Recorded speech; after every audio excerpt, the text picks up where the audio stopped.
وعن ابن مسعود رضي الله عنه أن رسول الله صلى الله عليه وسلم قال: ألا هل أنبئكم ما العض؟ هي النميمة القالة بين الناس. رواه مسلم.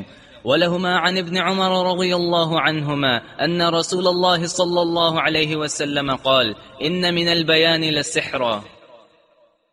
جناب ابن مسعود رضی اللہ عنہ فرماتے ہیں کہ رسول اللہ صلی اللہ علیہ وسلم نے ارشاد فرمایا: الا هل انبئکم ما العض؟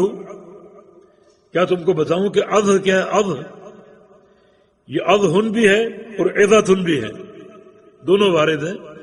کیا تم جانتے ہو کہ عض کیا ہے، یہ عضۃ کیا ہے؟ اس کا معنی قطع، یعنی قطع تعلق کا کاٹنا یا کٹ جانا۔ یہ کیا ہے؟ یہ فرمایا کہ النمیمہ القالۃ بین الناس، یہ چغلی ہے، النمیمہ چغلی ہے، القالۃ بین الناس جو لوگوں کے درمیان نقل کی جائے، لوگوں کے درمیان پھیلائی جائے، چغلی۔ فرمایا کہ چغلی در حقیقت عض ہے، اور اس سے قطع پیدا ہوتا ہے، یہ لوگوں میں تفریق پیدا ہوتی ہے، رنجشیں پیدا ہوتی ہیں۔ جب آپ چغلی کریں گے کسی کے پاس جائیں اور جا کر کہیں فلاں نے آپ کے بارے میں یہ بات کی، فلاں نے آپ کو گالی دی، تو یقیناً آپ کے دل میں اس کی رنجش پیدا ہوگی، اور یہ قطع کا باعث، قطع تعلق کا باعث۔ فرمایا کہ یہ جو چغلی ہے اور جو لوگ معاشرے میں چغلی کا کردار ادا کرتے ہیں، حقیقت میں بچھو کا کردار ہے، یہ بھی معاشرے کو توڑتے ہیں۔ جس طرح جادو کے عمل سے جادوگر لوگوں میں تفریق پیدا کرتا ہے، میاں بیوی میں جدائی پیدا کرتا ہے، اس طرح یہ عمل بھی، چغلی کا عمل، یہ بھی معاشرے میں تفریق کا ذریعہ بنتا ہے۔ تو جادو کی طرح اس کا نتیجہ بھی وہی ہے جو جادو کا نتیجہ ہے، کہ جادو میں عام طور پہ تفریق کا عمل، جدائی کا عمل اور قطع تعلق کا عمل، قطع ارحام کا عمل ہوتا ہے۔ اس طرح چغلی کے نتیجے میں بھی لوگ کٹ جاتے ہیں اور قطع تعلق پیدا کر لیتے ہیں، ناراضگیاں پیدا کر لیتے ہیں۔ تو رسول اللہ صلی اللہ علیہ وسلم نے چغلی کے عمل کو بھی سحر قرار دیا اور جادو قرار دیا، یعنی جادو کا ایک شعبہ قرار دیا ہے، کیونکہ نتیجہ ایک ہی ہے۔ جس طرح جادو کے عمل سے اکثر تفریق پیدا ہوتی ہے، جو شیطان کا اصل عمل ہے، شیطان سب سے زیادہ خوش کب ہوتا ہے؟ جب کہیں تفریق کا عمل پیدا ہو جائے، گھر میں جدائی ہو جائے، میاں بیوی میں طلاق ہو جائے، لوگوں میں ناراضگی پیدا ہو جائے، یہ سب سے محبوب عمل ہے شیطان کا۔ اور نمیمہ، چغلی، اس کے نتیجے میں بھی رشتے جو ہیں وہ ٹوٹ جاتے ہیں اور قطع ارحام پیدا ہوتا ہے اور قطع تعلق پیدا ہوتا ہے۔ تو دونوں کی تاثیر ایک ہے، نتیجہ ایک ہے۔ اس لیے پیارے پیغمبر رسول اللہ علیہ وسلم نے اس عمل یعنی چغلی کو بھی سحر قرار دیا ہے، کیونکہ دونوں کا انجام ایک ہے۔ لہذا سحر کا عمل انتہائی مذموم ہے۔ نبی علیہ السلام کی ایک حدیث ہے، یعنی چغلی کا عمل انتہائی مذموم ہے۔ نبی علیہ السلام کی ایک حدیث ہے کہ لا يدخل جنت قطات، چغل خور انسان جنت میں داخل ہو ہی نہیں سکتا۔ اور ایک اور حدیث صحیح بخاری میں، نبی علیہ السلام دو قبروں کے پاس سے گزرے، دو قبروں کے پاس سے، فرمایا کہ انہما لیعذبان، ان دونوں قبروں میں عذاب ہو رہا ہے، ان دونوں قبروں میں عذاب ہو رہا ہے۔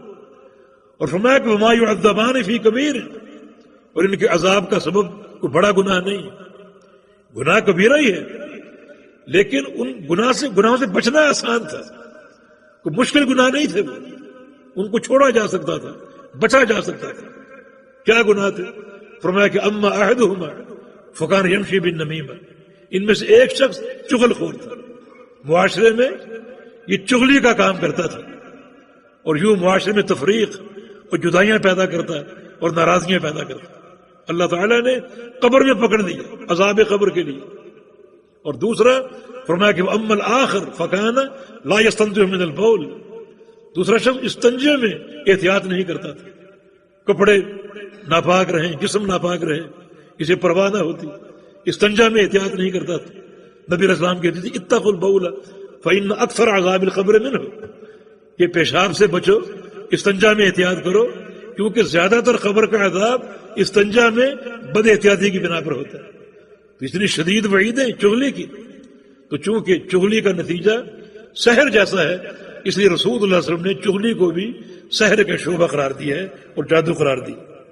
اور صحیح بخاری مسلم میں جناب عبداللہ بن عمر کی روایت ہے، رسول اللہ صلی اللہ علیہ وسلم نے ارشاد فرمایا کہ ان من البیان لسحر، کچھ بیان بھی جادو ہوتے ہیں، کچھ بیان بھی جادو ہوتے ہیں۔ بیان کیا ہے؟ یعنی لوگوں کا بولنا، گفتگو کرنا، تقریر یا وعظ کرنا۔ فرمایا کہ اس بیان میں بھی جادو کی تاثیر ہوتی، تو اس کو ہم کیا کہیں گے؟ اس بیان کی یہ تعریف ہے یا مذمت ہے؟ یہ نتیجے پر ہے۔ اگر ایک شخص کا بیان اخلاص کے ساتھ ہے اور اللہ کی توحید پیش کر رہے اور اس کی بات لوگوں کے دلوں میں اترتی ہے اور بڑی واضح ہوتی، تو اس کی یہ فصاحت لوگوں کے لیے مفید ہے۔ تو یہ اس معنی میں اس کے بیان کا جادو، یہ مدح ہے۔ اس معنی میں اگر اچھی بات کر رہا ہے، کتاب و سنت کی بات کر رہا ہے، اخلاص کے ساتھ کر رہا ہے، تو اس معنی میں اس کا بیان، اس کے بیان کا جادو ہونا یہ باعث تعریف ہے۔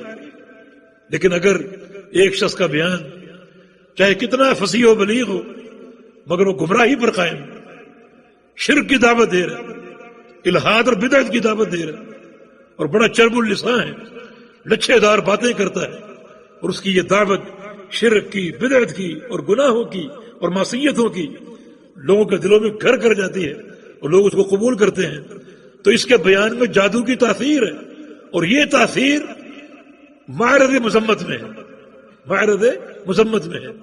تو رسول اللہ صلی اللہ علیہ وسلم کا فرمانا کہ بعض بیان جادو ہوتے ہیں، یہ مذمت بھی ہو سکتی ہے اور تعریف بھی ہو سکتی ہے۔ بیان اگر اچھا ہو، کتاب و سنت پر مبنی ہو، اخلاص کے ساتھ دعوت ہو، اور سننے والوں کے دلوں میں وہ بات اتر جائے، اس کی زبان کی فصاحت لوگوں کو متاثر کرے، تو یقیناً یہ نتیجہ اچھا ہے۔ اور یہ بیان اور یہ بیان اور بیان کا سحر ہونا اس کے لیے قابل تعریف ہوگا۔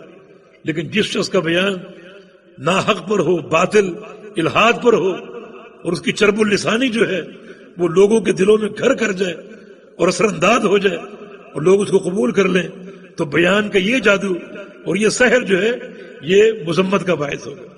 تو بعض بیان بھی جادو ہوتے ہیں، اگر وہ بیان معرض مذمت میں ہے اور وہ جادو ہے تو جادو سے زیادہ خطرناک ہے، کیونکہ جادو کا عمل جادوگر کرتا ہے اور وہ ایک شخص پہ ہوتا ہے، مگر اس کا بیان سننے والے اگر سینکڑوں لوگ ہیں، ہزاروں لوگ ہیں، تو اس کی غلط بیانی اور چرب اللسانی سے ہزاروں لوگ گمراہ ہوں گے۔ تو اس معنی میں جو بیان کا جادو ہے یہ دوسرے جادو سے زیادہ خطرناک ہے، کہ اس کا جو متاثر شخص ہے وہ ایک ہے، مگر اس کے متاثرین زیادہ ہیں، اتنے سامعین ہیں، اور جن کے دل میں وہ بات اترے گی وہ اس سے متاثر ہوں گے، اس کو قبول کریں گے۔